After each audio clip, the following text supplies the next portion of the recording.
There is a sentence that every government in the Western world has spoken aloud at least once in the last 30 years. You have heard it from presidents and prime ministers, from generals and ambassadors, from editorial pages and televised addresses. The sentence goes like this: we had no choice. We had no choice but to intervene in the Gulf. We had no choice but to bomb Belgrade. We had no choice but to invade Afghanistan. We had no choice but to topple a government in Baghdad.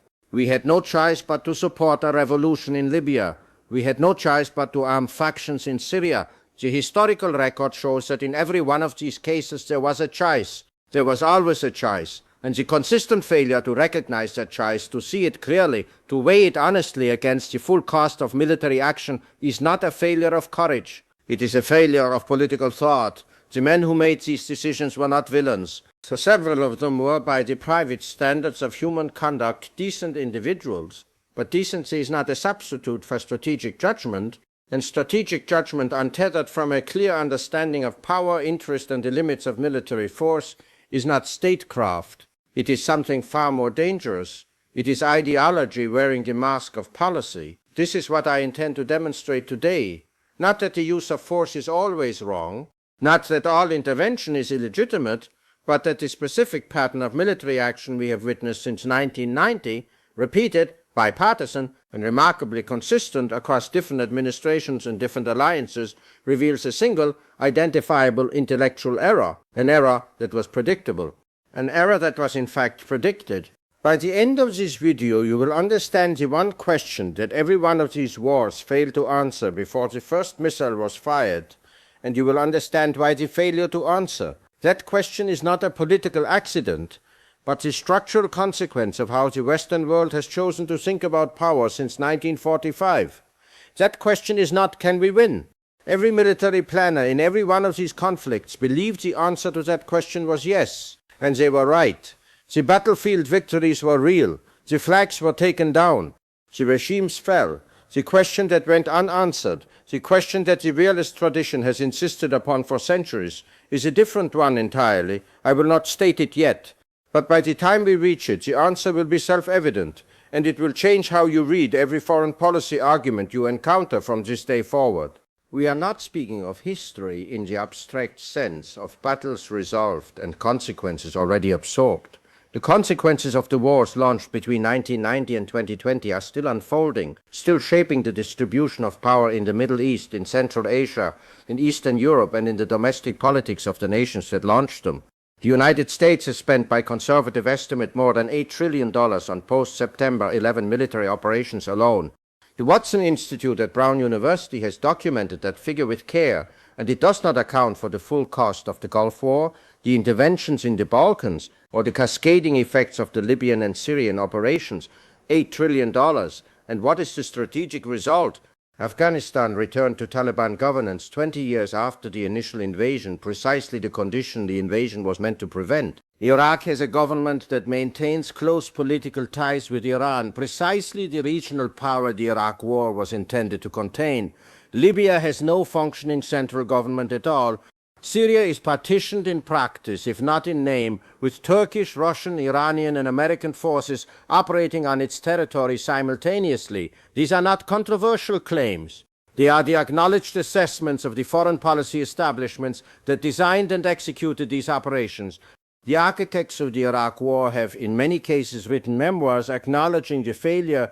The architects of the Afghanistan withdrawal acknowledged that the 20-year project produced no durable political structure capable of outlasting the American military presence. This is the stakes of the analysis I am about to offer, not an academic exercise in the theory of realism, a diagnostic examination of a pattern of failure so consistent, so bipartisan, and so costly that it demands a structural explanation, not a series of individual excuses about bad intelligence, poor execution, or insufficient will. The framework for that explanation was published in 1948. It has been available in the English language to every Secretary of State, every National Security Advisor, and every foreign policy analyst who has held office since Harry Truman. The question is not whether it was known, the question is why it was not applied. The first argument I wish to make is this. Every major military intervention of the last 30 years was framed at the moment of decision, not in terms of national interest, but in terms of moral obligation. This is the fact that distinguishes the post-Cold War era of Western military action from virtually every preceding era of great power politics. Napoleon did not invade Egypt because he wished to liberate the Egyptians. Bismarck did not craft the alliance system of the 1870s in the name of European democracy. Even the architects of the Concert of Europe in 1815, who were certainly not indifferent to ideology, understood that what they were actually managing was the distribution of power among states that would remain sovereign actors regardless of their internal political arrangements. The statesmen who gathered at Vienna in 1815 had just lived through 23 years of ideological war. They had watched the revolutionary France export its principles at the point of a bayonet across the length of the European continent. They understood, with the clarity that only catastrophe can produce, that a foreign policy organized around the propagation of an ideology, however sincerely held, however abstractly just, does not stabilize the international order. It destabilizes it because it removes the one mechanism by which conflict can be contained. The recognition that all states, regardless of their internal character, have interests that can be negotiated, compromised, and accommodated. The Gulf War of 1991 is the most instructive case, precisely because it is the one intervention of this period that came closest to a realist justification. Saddam Hussein's invasion of Kuwait in August 1990 threatened a concrete interest, the free flow of oil through the Persian Gulf, on which the economies of the United States, Western Europe, and Japan depended in ways that were measurable and specific. The coalition assembled by the first Bush administration was broad, precisely because the interest being defended was identifiable and therefore shareable. The mandate was limited: restore the sovereignty of Kuwait and remove Iraqi forces from its territory, and that mandate was achieved. What happened next is the lesson. The decision was made, correctly in my judgment, not to advance on Baghdad, not to attempt the overthrow of the Iraqi government, not to occupy the country. Secretary of Defense Dick Cheney, in 1991, articulated the reason with unusual precision. How many additional casualties would we have accepted, he asked, to take Baghdad, and what would we have done once we got there? The answer to that question, which Cheney correctly identified as unanswerable, was the restraint that preserved the strategic success of the first Gulf War. 12 years later, the same Dick Cheney, now Vice President, answered that question very differently. The difference between Dick Cheney in 1991 and Dick Cheney in 2003 is not a difference of character. It is a difference of intellectual framework. Between those two moments, the ideological framework of democratic transformation had displaced the realist framework of limited interest, and the result was not a more moral policy, it was a more catastrophic one. But here is what the record of the 2003 invasion does not yet reveal. The pattern did not begin in Baghdad, and it did not end there. To understand why, we must go back further, to a decision made not in the deserts of Iraq, but in the conference rooms of Brussels and Washington in 1993, a decision about a conflict in which, at first glance, American national interests seemed genuinely difficult to locate. The strongest objection to the position I am developing comes from the liberal internationalist tradition, and it deserves to be stated at its full strength before I answer it. The objection runs as follows. Morgenthau's realism may have been adequate for a world of sovereign states interacting through diplomatic channels, managing their interests with the tools of classical diplomacy. But the 20th century produced something that classical realism has no vocabulary for: the systematic, state-organized mass murder of civilian populations, the Holocaust, the Cambodian genocide, the Rwandan genocide, Bosnia, Kosovo. If realism counsels non-intervention in the face of atrocity, then realism is not a framework for statecraft, it is a philosophy of complicity. This is the most serious challenge that can be brought against my position, and I want to acknowledge its weight before I answer it. The architects of humanitarian intervention were not cynics.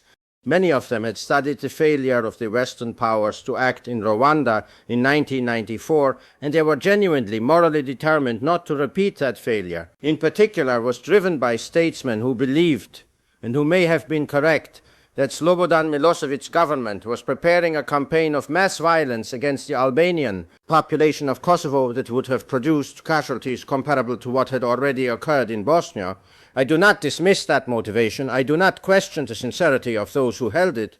What I question, what the historical record compels us to question, is whether the framework of humanitarian intervention, as it was developed and applied after Kosovo, served the purpose its architects intended, or whether it produced something rather different. The Kosovo intervention achieved its immediate objective. The Serbian military withdrew from Kosovo. The Albanian civilian population was not subjected to the campaign of violence that appeared imminent. By the narrow criterion of preventing immediate atrocity, the intervention can be judged a partial success. But observe what happened next. The legal and political framework established by Kosovo, the doctrine that state sovereignty could be suspended when a government was judged to be acting against the interests of its own population, did not remain confined to the specific conditions that justified it in 1999. It was applied in Iraq in 2003 under the rubric of weapons of mass destruction and the liberation of the Iraqi people, a population that had indeed suffered under a brutal government, but that had not requested a foreign invasion as the instrument of its liberation. It was applied in Libya in 2011 under United Nations Security Council Resolution 1973, which authorized the protection of civilians and which was promptly interpreted as authorization for regime change. It was applied through proxy support for armed factions in Syria after 2011, where the result was not the protection of civilians, but a civil war that killed, according to United Nations estimates, between 350,000 and 500,000 people over a decade. The liberal internationalist will say each of these cases was a misapplication of the principle, not an indictment of the principle itself. And this is precisely the point at which I must press back with the evidence of political reality. In international politics, a principle that is systematically misapplied, not once, not by one government, but consistently across multiple governments, multiple alliances, and multiple decades, is not a principle that was merely poorly executed. It is a principle whose structure invites misapplication, because it provides a moral vocabulary, protection of civilians, responsibility to protect, liberation, that can be deployed in the service of interests that have nothing to do with the protection of any civilians at all. The Concert of Europe, which managed great power relations from 1815 to 1853, was not a morally ambitious project. Its architects, Smetana, de Kaslara, Talleyrand, were not idealists.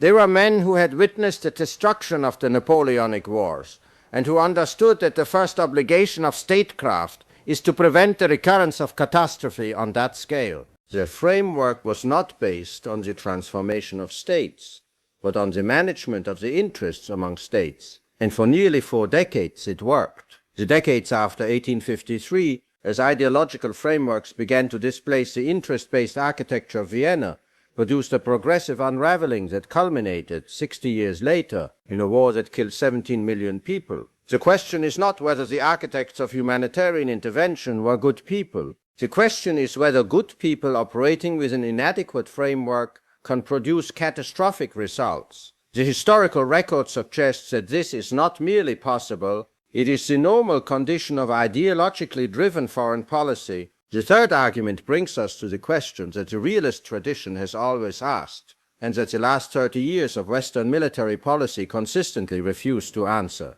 The question is not, can we win? The question is, and then what? This is the question that Dick Cheney correctly asked in 1991 and incorrectly answered in 2003. It is the question that the Clinton administration did not ask before supporting the bombing campaign that destabilized the Federal Republic of Yugoslavia without producing a political framework capable of managing the post-Yugoslav space.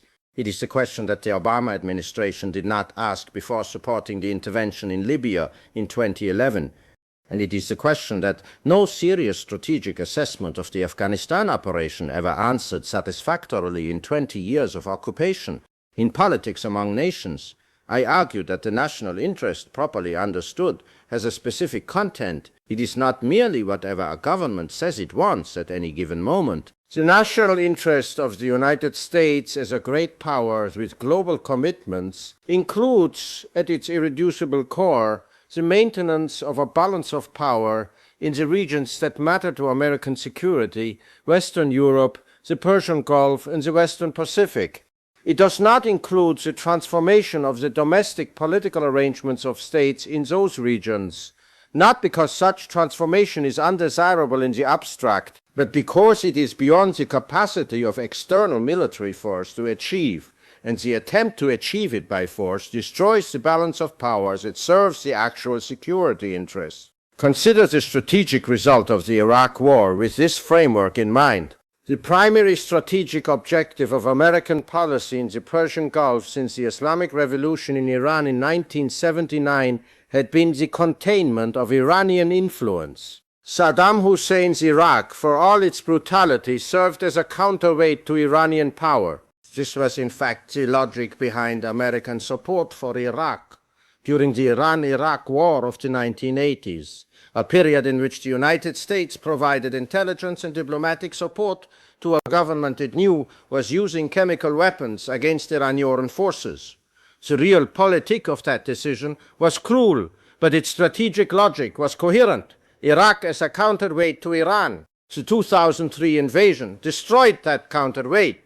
It removed the government that had contained Iranian influence, installed a new government whose largest constituency was the Shia political community, with deep ties to Tehran, and created a power vacuum in the Sunni regions of Iraq that was subsequently filled by precisely the kind of non-state extremist organization, Al-Qaeda in Iraq, later the Islamic State, whose emergence the invasion had been partly justified as preventing. The United States spent approximately $2 trillion and sacrificed more than 4,000 of its military personnel to produce a strategic result that was, by any honest assessment, an expansion of Iranian regional influence.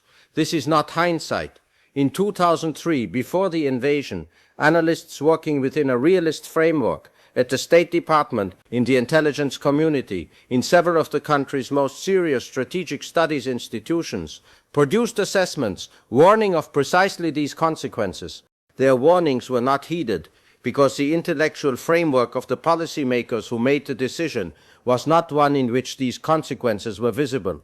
When you are operating within a framework that defines the problem as the moral character of the Iraqi government rather than the distribution of power in the Persian Gulf, you cannot see the strategic consequences of removing one of the region's major powers from the balance. The same logic applies to Libya. The Gaddafi government was unambiguously authoritarian. Its human rights record was documented and damning. But Gaddafi's Libya also served a specific function in the regional security architecture of North Africa. It was a state capable of controlling its own territory, which meant it was a state capable of preventing ungoverned spaces from becoming havens for non-state actors. The removal of that government in 2011 produced exactly those ungoverned spaces. Libya became the primary transit route for the migration crisis that reshaped European domestic politics from 2014 onward.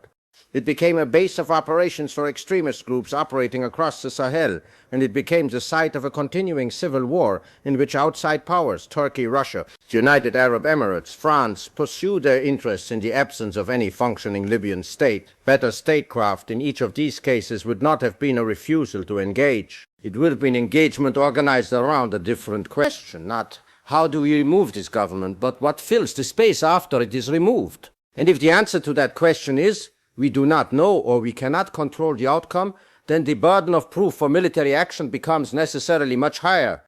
Because the cost of military action is not only the cost of the military campaign itself, it is the cost of the strategic environment that the campaign creates. And that cost in Libya, in Iraq, in Afghanistan, in Syria has been catastrophic, not for the United States alone, but for the populations the interventions claim to protect. The strongest remaining objection to my verdict is the objection from necessity.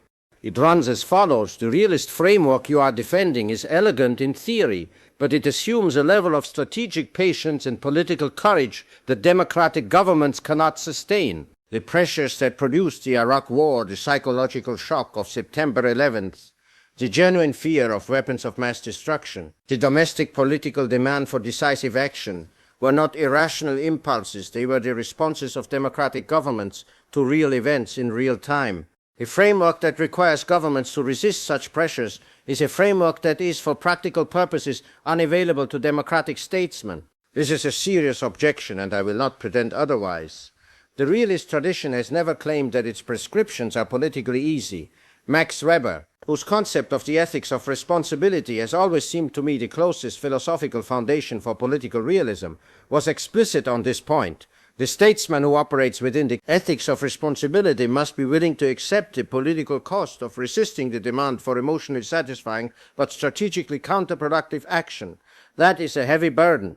And in a democracy where the statesman's political survival depends on the approval of an electorate that is not always in a position to evaluate strategic consequences, it is a burden that can become quite literally an impossible one. But observe what this objection actually establishes. It establishes that the democratic pressures of the post-September 11 environment made it politically difficult to apply a realist framework. It does not establish that a realist framework was unavailable or that it was wrong. The statesman who argues that he had no choice because the political pressure was too great is not making a defense of his policy. He is making a confession about the limits of his political courage.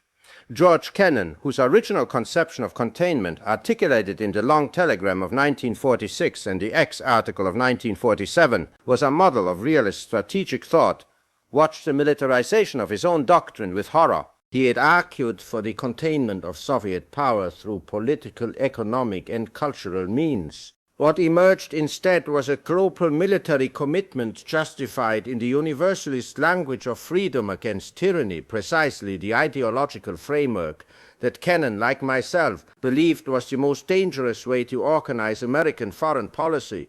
Kennan wrote in 1951 that the projection of power in the name of moral principle is the surest path to strategic overextension.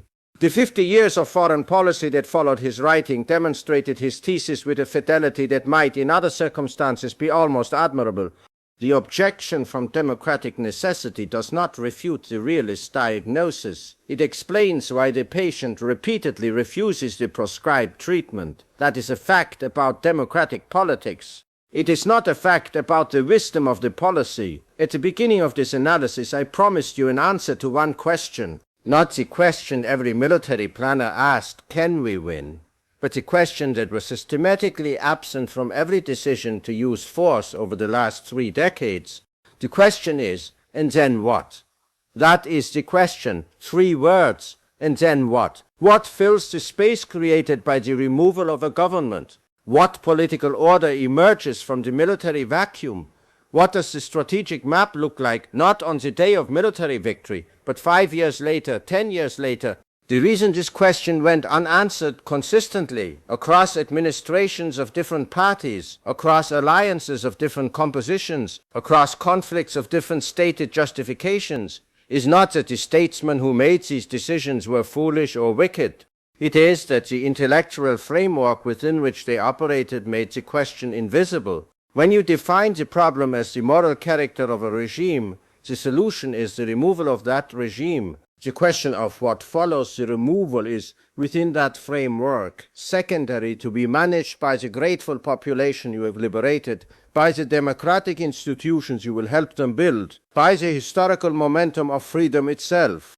This is the messianic impulse in American foreign policy that I identified in the 1950s and that has grown rather than diminished in the decades since. It is the belief, sincere, deep, genuinely American, that the spread of a particular form of political organization is both historically inevitable and morally obligatory, and that the United States has been assigned by providence or history to serve as its instrument. I do not mock this belief. I understand its roots in the American political tradition. I understand that it produces genuine moral seriousness in the people who hold it. But in international politics, a belief held with genuine moral seriousness, organized into policy, and executed with military force, produces not moral results, but strategic ones. And the strategic results of 30 years of morally motivated military intervention speak for themselves with a clarity that no theoretical argument can match. Afghanistan, Iraq, Libya, Syria. The map of the post-intervention world is not a map of democratic transformation. It is a map of power vacuums, sectarian conflict, proxy wars, and the systematic strengthening of the regional powers, Iran, Russia, China, that the interventions were implicitly intended to contain. The question, and then what, is not a technical question. It is the fundamental question of statecraft. It is the question that separates the statesman from the ideologue, the realist from the utopian, the policy that serves the national interest from the policy that serves the national self-image. And it is the question that the Western world must now learn to ask, not in the aftermath of the next intervention, but before it. If this analysis has changed how you read the foreign policy arguments you encounter, if you now hear, behind the language of liberation and protection and democratic transformation, the unasked question that determines whether such arguments produce wisdom or catastrophe, then the purpose of this examination has been served. The next video on this channel will take the analysis into the terrain of great power competition, the relationship between the United States, China, and Russia in the current period, and will apply the same framework to the choices that are being made today, before the consequences have fully unfolded. That analysis will matter more than the one you have just watched, precisely because it is not yet history. The channel that carries these ideas exists because the tradition of political realism does not belong to any government, any party, or any particular moment. It belongs to those who are willing to think clearly about power, to resist the comfort of moral self-congratulation in foreign policy, and to ask the questions that are inconvenient before they become inescapable. The historical record is available. The framework exists. The question is whether the will to apply it can be found. A nation that mistakes its self-image for its interest does not become more admirable, it becomes more dangerous and eventually more diminished.